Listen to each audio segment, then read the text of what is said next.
দুদিন আগেও যে বিএনপি ছিল আওয়ামী লীগের চোখের বিষ, সেই বিএনপিকে বুকে টেনে নিতে চায় আওয়ামী লীগ।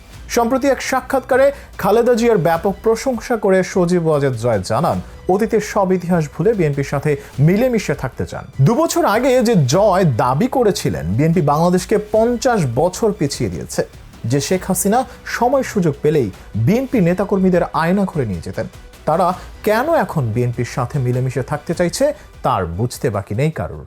বিদেশে বসে সম্প্রতি এক সাক্ষাৎকারে গণতান্ত্রিক লড়াইয়ের জন্য বিএনপির সঙ্গে কাজ করার ইচ্ছা প্রকাশ করেছেন সাবেক প্রধানমন্ত্রী ও আওয়ামী লীগ সভাপতি শেখ হাসিনার ছেলে সজীব ওয়াজেদ জয়। গত 9 জুলাই রাতে রয়টার্সকে দেয়া এই সাক্ষাৎকারে তিনি একথা জানান। শেখ হাসিনার দেশ ত্যাগের পর 7ই আগস্ট ঢাকার নয়াপল্টনে সমাবেশ করেছে বিরোধী দল বিএনপি। সেই সমাবেশে বিএনপি নেতাকর্মীদের প্রতিশোধমূলক কর্মকাণ্ড থেকে বিরত থাকার নির্দেশ দিয়েছেন দলটির চেয়ারপারসন খালেদা জিয়া। খালেদা জিয়ার এমন মন্তব্যের প্রশংসা করে জয় বলেন, খালেদা জিয়া তার বক্তব্যে বলেছেন, যা হওয়ার হয়ে গেছে সেগুলো মনে রাখার প্রয়োজন নেই। তার এমন বক্তব্যে আওয়ামী লীগ খুশি হয়েছে। তারাও অতীত ভুলে যাওয়ার ঘোষণা দিয়েছে। রাজনৈতিক প্রতিহিংসার চরিতার্থ না করে সবাইকে একসঙ্গে কাজ করতে হবে, সেটি ঐক্যমতের সরকার হোক বা না হোক। চলমান অবস্থায় আগামী নির্বাচনে আওয়ামী লীগ অংশ নেবে বলেও আশাবাদী জয়। এ সময় আগামী 3 মাসের মধ্যে নির্বাচনের দাবি জানান তিনি। আর এই নির্বাচনে অংশ নিয়ে আওয়ামী লীগ ক্ষমতায় আসবে, তা না হলে আওয়ামী লীগ বিরোধী দলে থাকবে। নির্বাচনে ফলাফল যেটাই হোক তাতেই তারা সন্তুষ্ট। শেখ হাসিনা বা তার নিজের রাজনৈতিক পরিকল্পনা প্রসঙ্গে জানতে চাইলে জয় বলেন, যাই ঘটুক না কেন শেখ হাসিনা তার এই মেয়াদের শেষে অবসর গ্রহণ করতেন। এ সময় জয় দাবি করেন, শেখ হাসিনা এখনো বাংলাদেশের প্রধানমন্ত্রী। আন্দোলনকারীরা গণভবনের উদ্দেশ্যে রওনা দিলে ব্যাগ গোছানোর সময় পাননি, সেখানে পদত্যাগের প্রশ্নই ওঠে না। তবে জয় এমন দাবি করলেও বাংলাদেশ সেনাবাহিনীর প্রধান জেনারেল ওয়াকারুজ্জামান ভিন্ন কথা বলছেন। গত 5ই আগস্ট দুপুরে 2:30টার দিকে শেখ হাসিনা তার ছোট বোন শেখ রেহানাকে নিয়ে ভারতের পথে সামরিক হেলিকপ্টারে করে রওনা দেওয়ার কিছুক্ষণ পরই সেনাপ্রধান গণমাধ্যমের সামনে কথা বলেন। বিকেল 4টার দিকে জেনারেল ওয়াকার বলেন, প্রধানমন্ত্রীর পদ থেকে শেখ হাসিনা পদত্যাগ করেছেন। রাজনৈতিক দলগুলোর সঙ্গে আলোচনার ভিত্তিতে এখন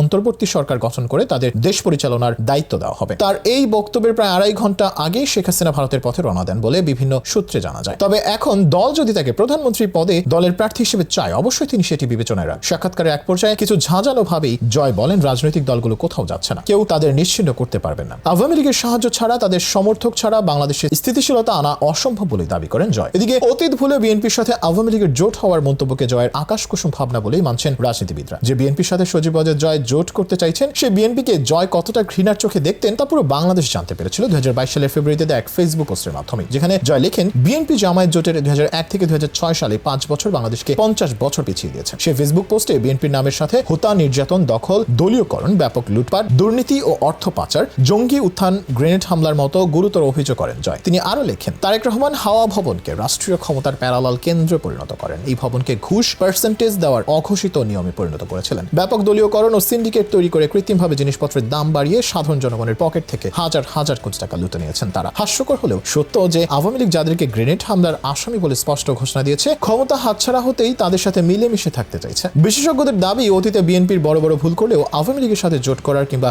দ্বন্দ্ব ভুলে যাওয়ার মতো ভুল তারা করবে না। দীর্ঘ 16 বছরে যে দলটি তাদের প্রতি মুহূর্তে নারকীয় যন্ত্রণা দিয়েছে, তাদের সাথে জোট করার প্রশ্নই আসে না। সময় গড়ানোর সাথে আওয়ামী লীগের প্রতিনিধি হয়ে যাওয়ার এমন সব মন্তব্যই প্রমাণ করে ক্ষমতা হারিয়ে কিভাবে পাগল প্রায় হয়ে আছে দলটি।